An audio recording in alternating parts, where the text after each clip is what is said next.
अच्छा, तो अभी हमारा टॉपिक है वाइटामिन्स। ठीक है, सबसे पहले ना ये वाइटामिन्स के नेम्स चेक कर लेते हैं। ठीक है, तो इनके नेम्स याद करने के लिए मतलब ऐसे मैंने निमोनिक्स बनाए हैं। ठीक है, तो ऐसा है कि vitamin B1, B2, B3, B6, B12 पाँच हैं वाइटामिन बी के। ठीक है, असल में 8 होते हैं लेकिन 5 इंपॉर्टेंट हैं, वही हम करेंगे।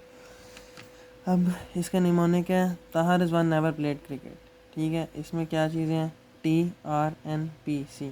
टी से थायमीन, आर से राइबोफ्लेविन, एन से नायासिन, पी से पायरोडॉक्सिन और सी से कोबालामीन। ठीक है, उसके बाद vitamin A C D E के। अब ए आर रहमान। ठीक है, ये सिंगर है कोई इंडिया का। रेटिनॉल। CA, ठीक है, चार्टर्ड अकाउंटेंट CA। तो vitamin C ascorbic acid. DC, ठीक है, DC मार्वल। ठीक है, इनकी फिल्में वगैरह होती हैं। तो ये क्या हो गया? कैल्सिफेरॉल।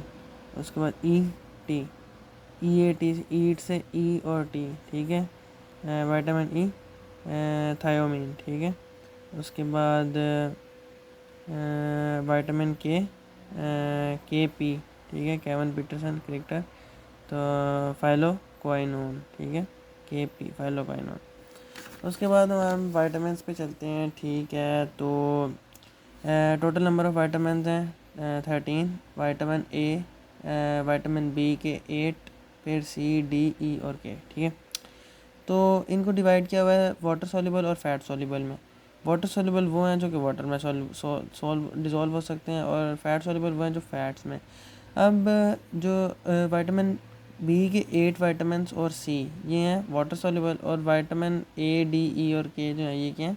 Fat soluble. ठीक है, अब जो फैट सॉल्युबल है, क्योंकि हमारी बॉडी में फ़ैट मौजूद है तो ये फ़ैट में डिज़ोल्व हो जाते हैं, तो ये हमारी बॉडी में काफ़ी ज़्यादा देर के लिए रह सकते हैं। लेकिन जो वाटर सॉल्युबल है वो क्या होता है कि यूरिन के ज़रिए निकलते रहते हैं। वाटर जो है वो चेंज हो रहा है, बन रहा है, निकल रहा है, बन रहा है, निकल रहा है, तो ये भी निकल रहे हैं साथ वाटर के, तो इसलिए इनको हम लोगों को रेगुलरली इनटेक करना पड़ता है।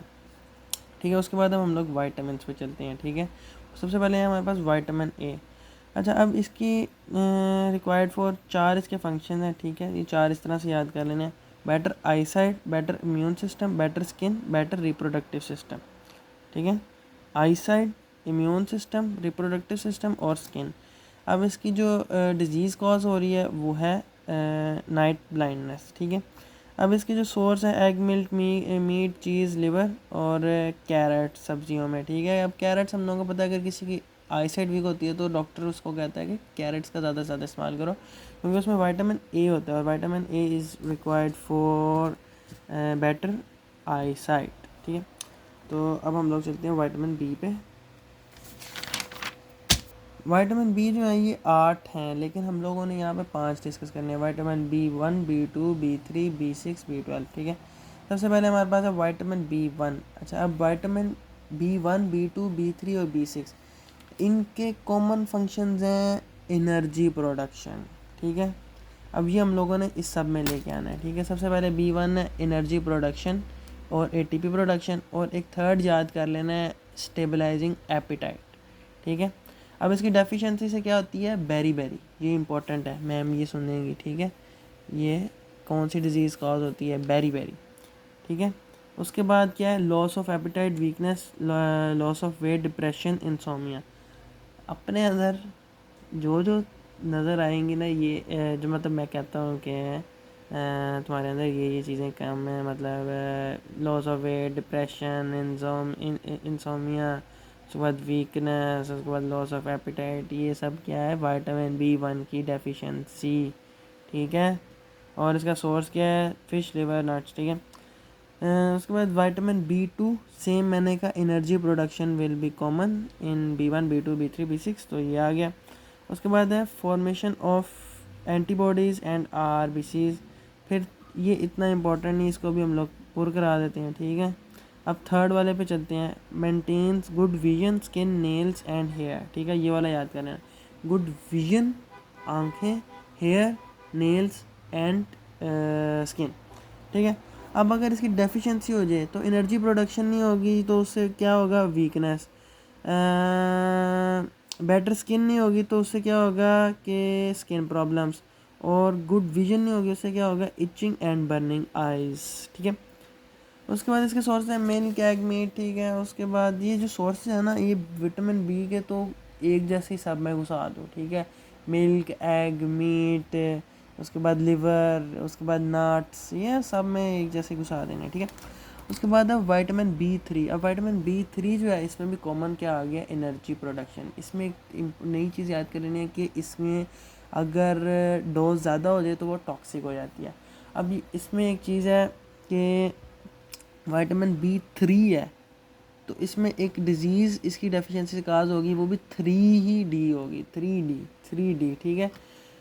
उसका नाम है पेलेग्रा, ठीक है, पेलेग्रा उस डिज़ीज़ का नाम है। ये भी याद करने हैं, पेलेग्रा। पहले हमने एक डिज़ीज़ की बेरी बेरी, अब है पेलेग्रा। अब पेलेग्रा 3D डिज़ीज़, डी इसमें 3 है, मतलब कि डायरिया, डायमेंशिया और डर्माटाइटिस, ठीक है। डर्माटाइटिस क्या है, inflammation of the skin. Diarrhoea पता ही है। डायमेंशिया ये होती है लॉस ऑफ मेमोरी, ठीक है।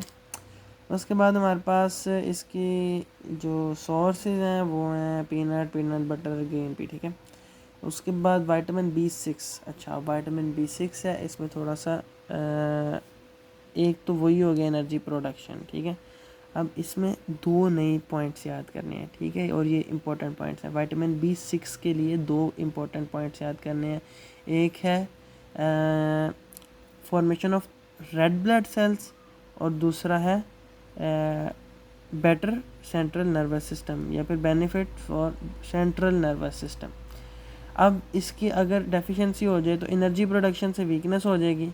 सेंट्रल नर्वस सिस्टम की जिसे क्या कहते हैं कि उसकी उसको बेनिफिट नहीं हो रहा है, बेटर नहीं हो रही, तो उससे क्या होगा न, इंसोमिया, नर्वसनेस, ठीक है। और आरबीसी की प्रोडक्शन की कमी की वजह से क्या होगा, एनीमिया। और इसके सोर्सेज हैं एग, बनाना, मीट, ठीक है। अब हम आ गए विटामिन बी 12 पे, ठीक है। Vitamin B 12 is involved in production of RBCs and DNA maturation of RBCs, ठीक है। अब इसकी डेफिशिएंसी से क्या होगा, क्योंकि इसका काम ही ये है कि क्या है, आरबीसी की प्रोडक्शन, तो इसकी डेफिशिएंसी से क्या हो जाएगा, एनीमिया हो जाएगा। और फिर इसका सोर्स क्या है, एग, मीट मिल, ठीक है। हर जगह ही घुसाई जाना, मैम को पता भी नहीं चलेगा, ठीक है। उसके बाद है विटामिन सी, ठीक है। अब ये विटामिन बी तो हो गया ख़त्म, अब विटामिन सी आ गया, ठीक है। अब विटामिन सी जो है इसकी हम लोग फंक्शंस देखते हैं। सबसे पहले है मेंटेन्स बॉडी मेटाबॉलिज्म, ठीक है। ये विटामिन सी हम लोगों ने, मैम ने हमें एक बात बताई थी कि हम लोग जब एंटीबायोटिक्स इस्तेमाल करते हैं तो साथ हम लोग विटामिन सी देते हैं, इसलिए क्योंकि मेटाबॉलिज्म को स्ट्रॉन्ग करता है। तो इसका पहला पॉइंट यही होगा कि मेंटेनिंग बॉडी मेटाबॉलिज्म। उसके बाद इसका जो सेकंड फंक्शन है वो है better gums, teeth, muscles and bones, ठीक है। उसके बाद रिपेयरिंग ऑफ वाउंड्स, ठीक है, रिपेयरिंग ऑफ वाउंड्स। अब इसके सोर्सेज जो हैं वो हैं सिट्रस फ्रूट्स, मतलब जिसमें ऑरेंज और लेमन आ जाता है। अब इसकी डेफिशिएंसी से होगी स्कर्वी, ठीक है, स्कर्वी। अब इसमें मैंने एक फार्मूला लगाया है सीन का फार्मूला, ठीक है, सीन। अब स से है विटामिन सी, स से है सिट्रस फ्रूट, और स से है स्कर्वी। स विटामिन सी, स स्कर्वी, स सिट्रस फ्रूट, ठीक है। अब इसकी डेफिशिएंसी से हो गया स्कर्वी। तो इस स्कर्वी में हम लोगों का क्या हो गया, स्वॉलन गम्स और ओपनिंग ऑफ हीलिंग वाउंड्स, मतलब जो ज़ख़म भरे थे वो दोबारा से ओपनिंग होनी स्टार्ट हो जाएगी। उसके बाद हमारे पास है विटामिन डी, ठीक है। विटामिन डी जो है हम लोगों को पता है, विटामिन डी जो है it regulates the amount of calcium and phosphate in the body, keeps muscles, bones and teeth healthy, ठीक है। विटामिन डी हम लोगों को जैसे दिमाग सुनना है ना कान में, विटामिन डी सीधा बोन्स पे चले जाना है, मतलब कि vitamin D is most necessary for bones as well as muscles, ठीक है, क्योंकि अमाउंट ऑफ कैल्शियम और फॉस्फेट इसने मेंटेन करनी है। तो अगर इसकी डेफिशिएंसी हो जाए तो चिल्ड्रन में हो गया रिकेट्स और बड़ों में होगा ओस्टियोमेलेशिया, ठीक है। उसके बाद इसका सोर्स, मेजर सोर्स है सनलाइट, ठीक है। हम लोग कहते हैं कि जी सनलाइट में बोन्स मजबूत होती है, दिस इज़ द रीज़न। उसके बाद एग्स मिल्क लीवर, ठीक है, ये आ गया। उसके बाद विटामिन ई, ठीक है। अब विटामिन ई का जो सबसे इम्पोर्टेंट काम है वो है इन्हेंसिस फर्टिलिटी, ठीक है। अब इसमें मैंने फार्मूला लगाया है ई से एफ का फार्मूला। विटामिन ई क्या कह रहा है, एफ मतलब फर्टिलिटी, ई से एफ का फार्मूला, ठीक है। इसका सेकंड इम्पोर्टेंट काम है एंटीऑक्सीडेंट एजेंट, ये भी बहुत इंपॉर्टेंट है और ये भी बहुत इंपॉर्टेंट है, ठीक है। अब थर्ड इसका है इम्यून सिस्टम, ये भी बहुत इंपॉर्टेंट है। ये 3 कर लो बस, बहुत है। उसके बाद डेफिशिएंसी हो जाए तो लेस फर्टिलिटी हो जाएगी, ज़ाहिर सी बात है, और वीक इम्यून सिस्टम हो जाएगा। उसके बाद हमारे पास विटामिन के, ठीक है। विटामिन के जो है ना, इसका एक काम है healing of wounds, blood clotting, ठीक है। ब्लड क्लॉटिंग होगी तो वही हीलिंग ऑफ वाउंड्स होगी। और also keeps the bones healthy, ठीक है। इसके 2 ही काम है, एक हीलिंग ऑफ वाउंड्स जिसमें ब्लड क्लॉटिंग भी आ जाता है, and second one is keeping the bones healthy. अब इसकी डेफिशिएंसी से क्या होगा, ज़ाहिर सी बात है, अगर बोन्स नहीं हेल्दी तो ऑस्टियोपोरोसिस, और अगर ब्लड क्लॉटिंग नहीं हो रही, हीलिंग ऑफ वाउंड्स नहीं हो रही तो अनकंट्रोल्ड ब्लीडिंग। और इसके सोर्सेज हैं ग्रीन वेजिटेबल्स।